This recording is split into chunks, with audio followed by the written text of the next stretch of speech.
नमस्कार.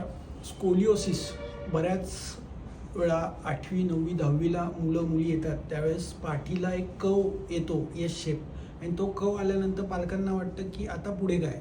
तर एक लक्षात घ्या, स्कोलिओसिसमध्ये कुठल्याही मुलीमध्ये वेदना या नसतात, कुठलेही सिम्पटम नसतात, फक्त डोळ्याने दिसायला तो वाकडेपणा असतो. परंतु जसं वय वाटतं, लग्न होतं, लग्न झाल्यानंतर एक 40-45 वय झाल्यानंतर एखाद्या स्त्रीमध्ये जर त्या कव असूनही दुखायला लागलं तर ते दुखणं स्कोलिओसिसचं नसतं. एक केस स्टडी मी दाखवतोय. इथे बघा, हा स्कोलिओसिसचा कव आहे. हा बॉर्न अँड बॉटम आहे. जन्मतः हा कव निर्माण झाला. आत्ता पेशंट जे आलेला आहे, इथे बघा ऑब्च्युरेटर फोरामेन हा लहान आहे राईट साईड, लेफ्ट साईडचा ऑब्च्युरेटर फोरामेन हा मोठा झालेला आहे. इथे जर स्ट्रक्चर बघितलं तर हे सगळे डिजनरेटिव्ह चेंजेस आणि वक्रतेमुळे सगळे बोन एकमेकाला चिकटले गेले. परंतु आजचं जे पेन आहे त्यांचा कव जर तुम्ही बघितला, हा निसर्गतः त्यांचा जो जन्मता कव होता, पण आज त्यांचं दुखणं ह्या भागात आहे. आणि ते दुखणं असण्याचं जे कारण आहे, एक लक्षात घ्या, दुखणं जे असण्याचं कारण आहे त्यामध्ये दुखण्याचं एक लक्षात घ्या, एखाद्याची विकृती एखाद्यासाठी प्रकृती असू शकते, एखाद्याचा वाकडेपणा एखाद्यासाठी प्रकृती असू शकतो. असं काही समजू नका की तुमचं जे दुखणं आहे ते स्कोलिओसिसमुळे.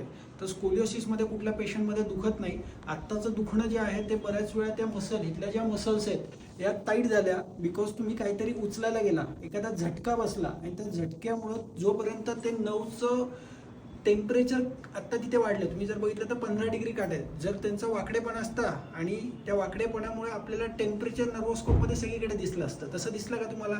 एकच मणक्याच्या तिथं दिसलं आणि जिथं दुखतं तिथे. तर एक लक्षात घ्या, जिथे जिथे नर्व पिंचिंग होतं, नर्वचं इन्फ्लामेशन होतं, जिथे जिथे ते लिगामेंट्स टाईट होतात, तिथे कुठेतरी दोन बोनमध्ये विकृती निर्माण होते. आपल्याला हा मणका काही सरळ करायचा नाहीये. हा तुम्ही सरळ करायला गेला तर फ्रॅक्चर होईल. तिथल्या मसलमधलं मी स्ट्रेंथ वाढवणार आहे.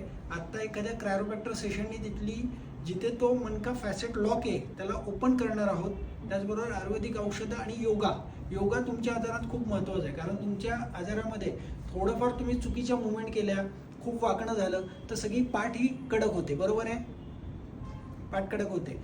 ते पाठ कडक न राहावी त्यासाठी स्ट्रेंथ वाढणं गरजेचं आहे. त्यामध्ये तुमचे व्यायामाचे प्रकार जे आहेत, सोमवार, बुधवार, शुक्रवार आम्ही ऑनलाईन झूमला योगा घेतो.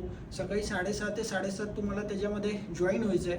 आणि त्याच्यामध्ये Rolf movement pattern, exercise pattern, Franklin method exercise, Iyengar yoga, असे वेगवेगळे योगा प्रयोग आम्ही त्याच्यामध्ये घेतो. ते तुम्हाला तिथं जॉईन व्हायचं आहे, ते करायचं आहे सगळं. त्यांनी तिथली स्ट्रेंथ वाढेल, दुखायचं पूर्णपणे कमी होऊन जाईल. ठीक आहे?